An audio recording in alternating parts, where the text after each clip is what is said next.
the heart of Tel Aviv, a clash of ideals and a cry for justice shook the city on Saturday as Eritrean asylum seekers faced off against police with hundreds who took to the streets in violent clashes. لما نحن يتصانوا من مدينة شلانو رجلا دكتاتور زي از لما هم مخفدين بويهم لما مشترك إسرائيل مخفدين نتم لهم يسور لا دكتاتورين زي أنا خنون نجد زي أنا لماني بو مبكش مخلات.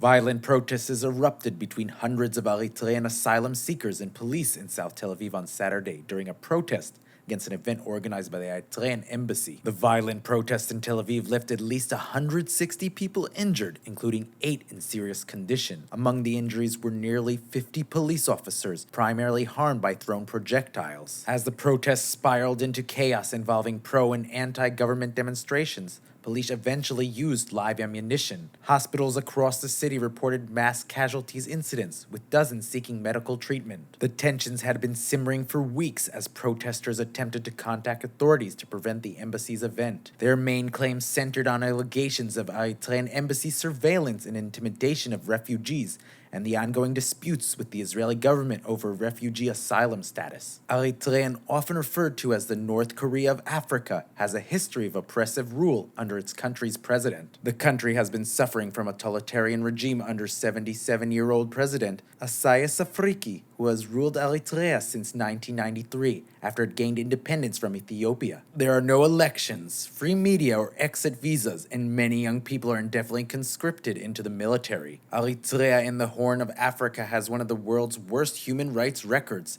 and asylum seekers fear for their lives if they return.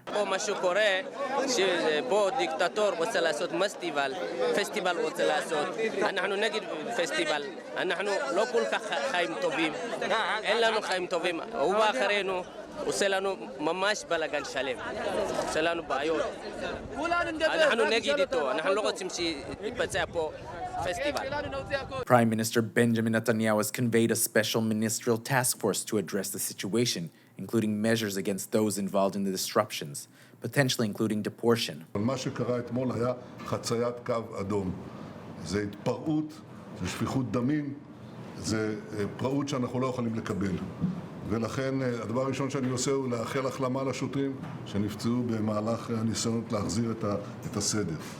אנחנו מבקשים צעדים חזקים נגד המתפרעים, כולל גירוש מיידי של אלה שנטלו חלק בזה. Asylum seekers in Israel have requested police intervention to prevent the embassy's event, alleging that their pleas were ignored. Meanwhile, international protests against the Eritrean regime have spread across the globe as Eritrea celebrates 30 years of independence. The Eritrean diaspora has organized festivals in Europe and North America, drawing the ire of the regime, which has called the protesters asylum scum.